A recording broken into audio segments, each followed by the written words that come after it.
Alright, here's our new kit for our 2012 or the new style Camaro. This is the kit for that. It's Lambo vertical door kit. It has the two dual shocks just like our Corvette kits.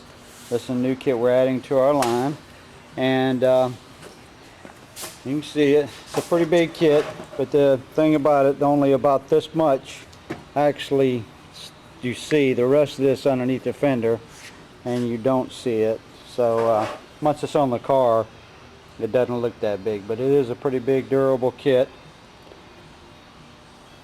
And we're about to put it on this 2012 Camaro.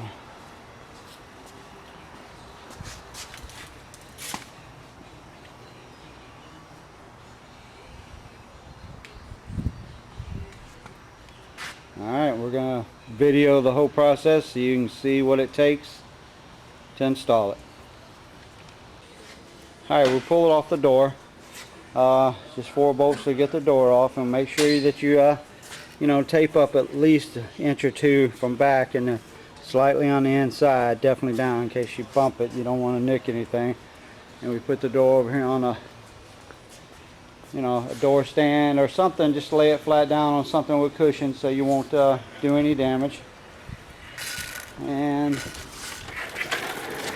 to get the door off, basically all you do is the 4 bolts that hold it on, 2 at the top, 2 at the bottom. They're 10 millimeter, and just this thing, the plug connection plugs into the door. You'll have to, this squeak pops in and out. This piece here, well, it's when the door is on, you put it on, you push down on it, locks it in.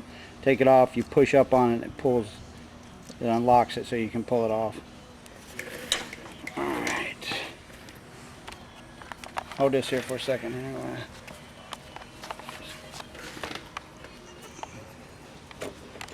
I loosened them up already. So.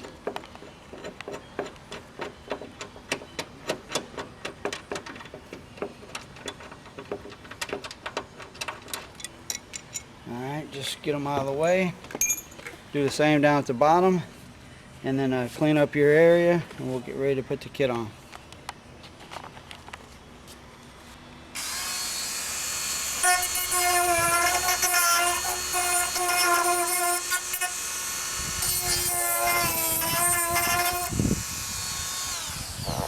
Just make sure you cut a straight line through here. You take this top piece of this little brace out, because the kit's got to sit in here on top of this. So just take that and cut it out, this piece right here, but you still got your full support of your brace. Come across here and cut, come across here and cut, and then straight down, take that piece out, and then straight up, take that piece out, and the kit will fit in there. But you keep your braces, you still have your braces. You don't take off the fender, so everything's fine. You still keep all your supports. Alright, you'll see where we took and trimmed it. Trim it straight across, over to about a 1/2 inch, all the way up, and underneath also. Trim it straight across and down until you got about a 1/2 inch of lip right here, all the way up. But you have to do that so the kit will fit in there. It's the only trim you have to do. You still get to keep your brace. Most kits out there, you have to cut this brace out, and you have to remanufacture a brace, but you still keep your main brace and your top brace, so the fender is not any weaker. It still keeps all the support. You just cut out some of the excess. It's probably about an inch piece up in here you need to cut out, just to make sure the kit will fine. But you keep your fender on. You don't have to take you don't take your fender off at all. Just take this. The kit slips right in there. The wire here as it stands, there's not enough wire just like it is, so what you have to do is pull more out from underneath the datch, which you can, 2 or 3 inches easy. Right back in behind here, up underneath here, is a little clip. So you have to clip that clip and it'll let more come out. So it's not hard to get to. The passenger side's a little hard to get to. You got to pull the kick panel off. The driver's side you don't have to, but it's not hard. And once you do that, it's in order to keep your boot. You won't see how it's not springing back. there's a little inner center piece you have to trim around here and take the tape off and cut this piece out, and that'll let this piece slide back and forth so that you'll keep your accordion effect. So it'll slide back and forth. And I'll do that and I'll show you what it looks like. Cut this off that was wrapped around the wire here, inside here. Just do a little cut around inside here and it'll slide out because it's taped to the wires. So now, when you got the wires pulled out, you can still put that back in, and you got a lot more, 3 or 4 more inches out of the door, so you won't have to cut the wires. It'll plug right into your door. And just once you do that, just push it back in, and you're good to go. Now, it slides in and out, but before it wouldn't. Okay. This piece here, the washer donut that holds the wire harness in there, you need to cut a flat piece out of it. We took a razor blade, sliced it, pull that off there, give it a flat surface so the kit can slide down a little bit so it does touch it. Don't go too deep, you'll go through and you'll lose your seal, but the seal's all good there, so just cut a little piece out off the top, give it a flat surface. Alright. A few things you want to do to maintain the kit. There's 2 grease fittings down here. You want to grease those at least weekly if you use the vehicle a lot. If not, monthly, but keep them greased, those 2 grease fittings. You have to slip your grease gun back in here to get to them when the door's up. And at the top, there's not a grease fitting. We couldn't design a grease fitting if you'd be able to get to. So weekly, you need to take a good penetrating oil and just spray it, spray up in here, back in here, and you want to keep this lubricated real well.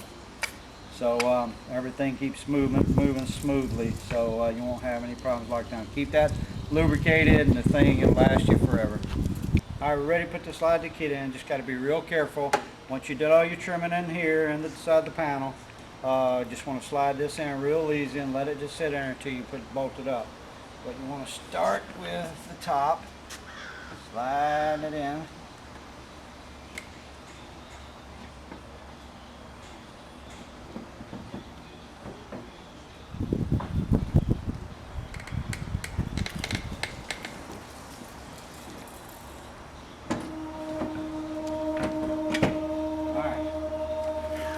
Alright, slides went in. Once you got all the trimming done, it'll slide in. Now I just want to stick my little bolts in and pretty much center it up, and we'll start from there. You'll reuse the factory bolts on the top 2 bolts and the bottom 2 bolts. The door ones, you'll use the ones we provide, but use your factory bolts on the top and the bottom. Alright, putting the lift supports on. It's best to show you where the kit off the car so you can see. But I want to make sure I put a washer in here on the inside of the shock. Put the bolt through like that. Like that. Put the washer on the inside. Slip it through. The bolt head has to be toward the base plate, so when it fits in this little recess, it won't hit. So just like that. Slip the other washer on top of it, lift support on top of that, and put your little lock nut, shorty lock nuts on there. Now tighten this up until it touches, and then back off about a 1/4 turn. It still needs to be able to move a little, so it can't be tight or it'll snap the little ends off. Do the same thing here as up here. You do the same thing. The washers have to go on the inside, not on the outside, the inside. The spacer, what it is, it keeps a little space between here. If you don't have those 2 washers in between there, these 2 will hit and won't let it lock down. So there has to be a little gap in between the shocks here. So you do the same thing at the top and the bottom. Alright, we made sure that we've got these snug and then backed off just a little bit. Same washer on the inside as the bottom. So we've got what this setup is, the dual shocks are overlapping each other instead of side by side. So the next thing we need to do is need to make sure that our stop, we don't open our door out too far where it's hitting our fender. So what you have to do is you'll look down in here and you'll see, can't hardly see it on the camera, but you'll see where the shock is going to touch the fender. So you take your long extension with a Allen head socket on it. There's back in here you can see the adjustment, and you turn it in to move it in, or you turn it out to move it out. So we're going to adjust it just to where when I open it, it doesn't hit the fenders down here. It'll hit first down here. So we're good. So when we're putting it on, we know that we can open it all the way out where it's not going to hit the fender. All right, we're ready to put on the door. We're going to take the door and put it on with its open position. Just set it on it, bolt it from underneath. That's the easiest way to store the door. You don't have to remove the fender on this. You shouldn't remove the fender on this, so you can leave it attached so you can get all your adjustments perfectly to the fender just as factory.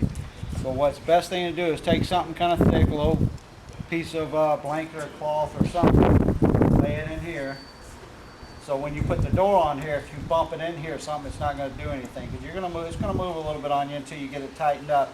So have something in here so it won't do any damage up in here. You just got to be careful as you're putting it on, just to not let it bounce. So you got to worry about it coming out. Just got to worry about it coming in a little bit. So keep something kind of thick right in this area right here. All right, the door restriction arm that keeps the door from going out so far. You don't have to take it out and remove it. It's kind of a bitch to do that. So you can just take it, once you do it, just hit it in. You get it flush, and there's plenty of room in there for it open and close. You don't have to remove it. It's still there. If you ever want to change your doors back, you don't have to go back in there and replace this thing. So we just leave them flush up against there. All right, here we go. On the door part, you have to put our bottom door locking channel on the bottom part of the door, and just put the bolts that we provide with them. They're longer. Can't use the factory bolts because it's much thicker material here. But just put that on, and you want to leave it a little loose for now. So once you get it on there lined up, then you can snug it up once we put the door on the car. Okay, you get somebody to definitely help you hold it. Pick the door up as you're holding one end. I've got my hand down here. I'm holding the whole front end. I can't do this, hold the camera as it is, but you pick the door up. Let me get the light. Pick the door up, set it on this top hinge, screw it in, the bolts in. What we do is we lay a piece of felt carpet over down the side so you won't bump anything as you're doing it. That helps. All right, now we got to adjust it out. We got the door on there. The lift support's holding the door up. We got to adjust it out. All right, we just finished it. Let me zoom back out a little bit.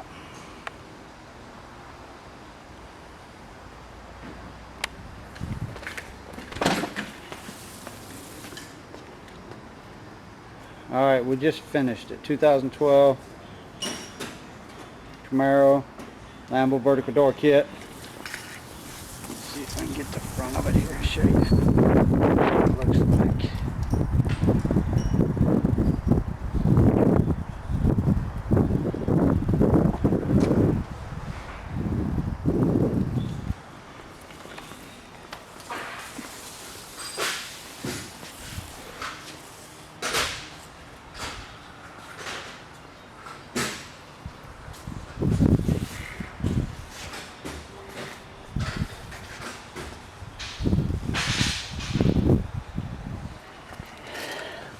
When you're installing this, let me see if you can see the lights. It's got dual shocks.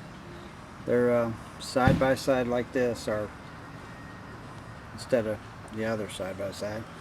But when you're installing this, you'll have to make little adjustments, you know, from the top and the bottom to slide it in forward or back. And if your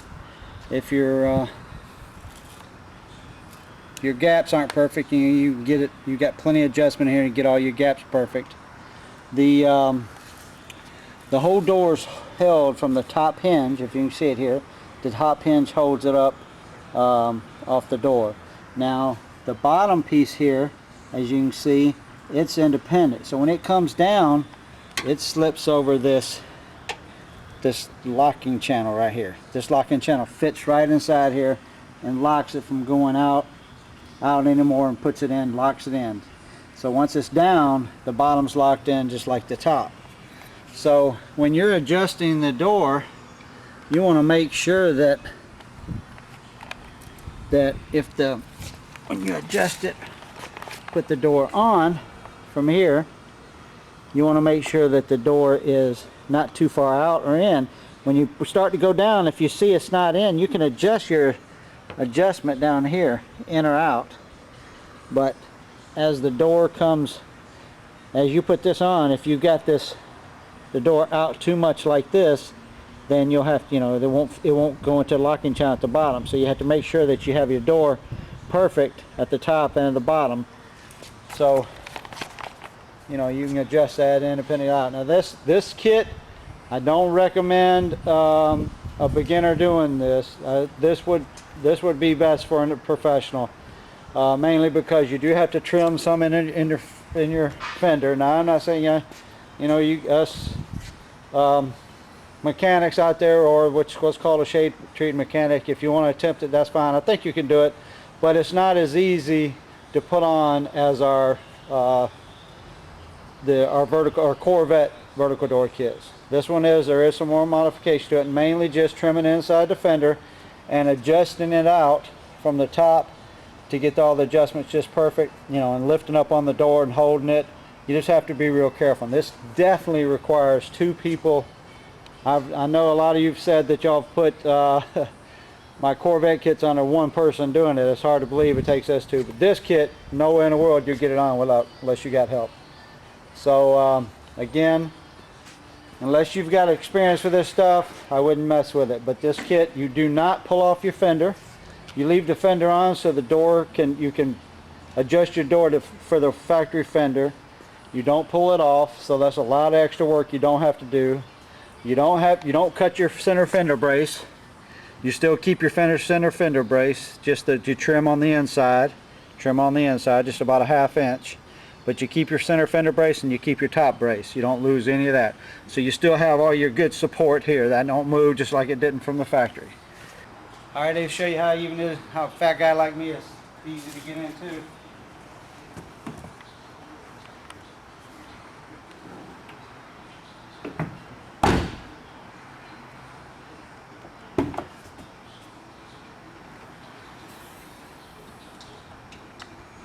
Again, all you do is grab the inner handle, just where you normally would, pull down on it till it clicks in, right there, shut it. Open it up, stick your hand down on the bottom of the door, lift up on it until it stops. There you go. And then you get your big ass out.